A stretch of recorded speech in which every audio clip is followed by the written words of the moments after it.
Bonjour tout le monde, je m'appelle Henri, j'ai 21 ans et je travaille à la compagnie motocycliste de Paris. Aujourd'hui, je vais vous présenter la nouvelle Honda Hornet 750 2023.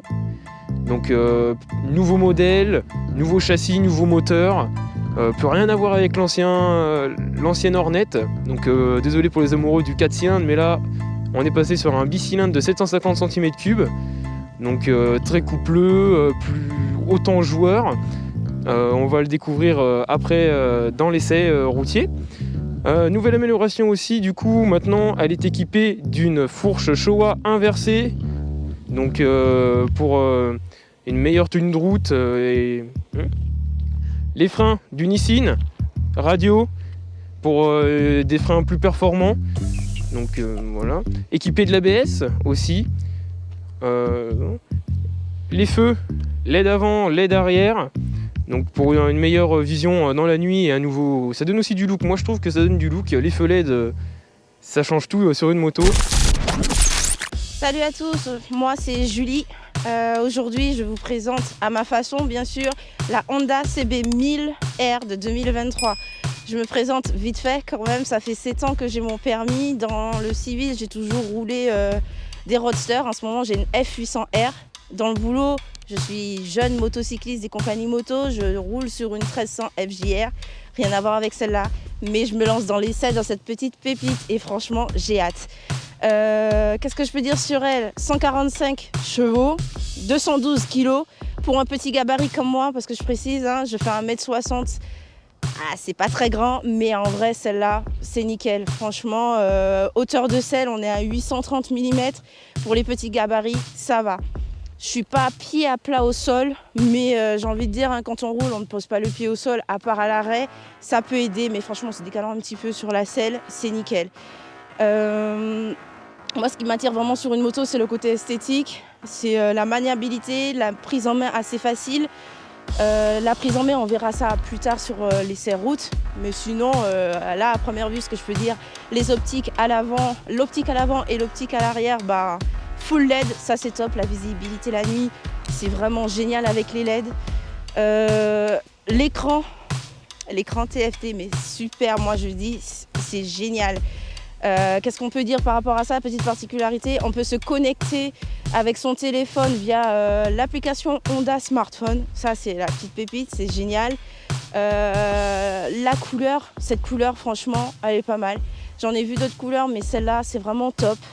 La partie cycle, le monobras, franchement, en plus, c'est une transmission chaîne, donc je pense que ça peut faciliter la révision, l'entretien de la chaîne. Et surtout, ça nous permet d'avoir une super belle vue sur cette belle jante. Ça, c'est mon gros coup de cœur, surtout le petit rappel métallique qu'il y a, pas sur toutes les branches de la jante, mais sur certaines. Ce rappel, on le retrouve ici sur la jante avant. Franchement, c'est nickel. Sinon, qu'est-ce que je peux dire d'autre ? J'ai hâte de l'essayer.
Adrenaline awakened, I can taste it. We can make an impact, grab it then take it.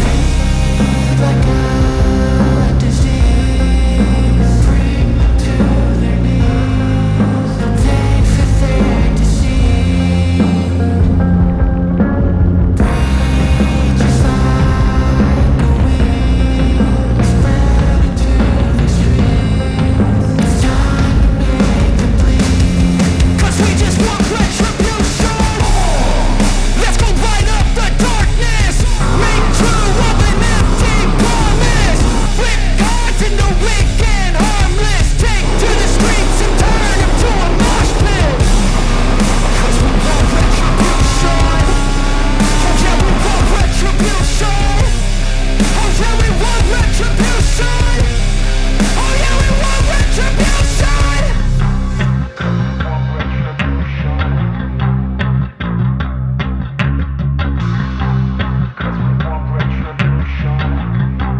Alors, t'en penses quoi de la Hornet, Julie? Franchement, c'est une très bonne moto. Pour le coup, j'ai été plus à l'aise sur la Hornet que sur la CB1000. Ah bah pareil. Pareil, voilà, on est d'accord sur ça.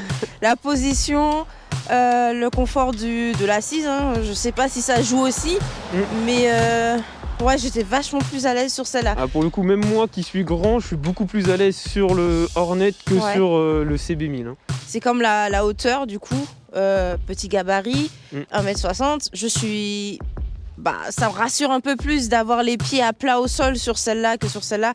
Mais après, bon, ça c'est au goût de chacun, Ouais, on la peut CB, pas elle est un peu discuter plus haute, dessus. ouais. Mais ouais, comme moto de tous les jours, elle est pas mal. Ouais, après celle-ci, bon, c'est vrai que elle a quand même son mot à dire.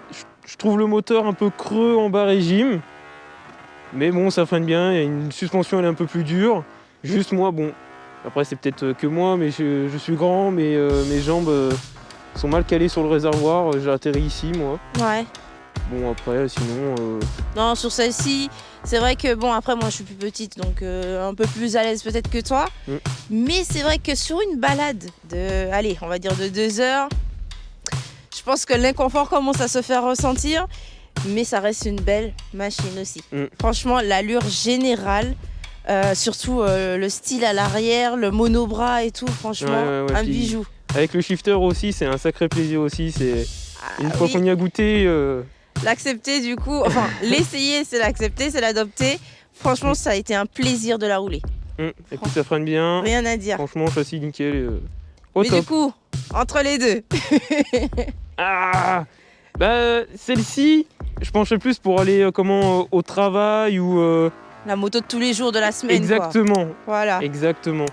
Et après, à la rigueur, pour le week-end, pour avoir un peu plus de reprise et toujours suivre les copains, ouais, je pense que le plaisir est le bon compromis. C'est vrai, mon cœur balance comme toi entre les deux. Mais c'est vrai, surtout que descendre tous les jours sur Paris, les bouchons, l'interfile, le point de patinage et tout, la maniabilité. Exactement. C'est vrai que aussi, oui. je serais beaucoup plus à l'aise sur celle-là. Sur une moto en plus permis à 2, elle est nickel.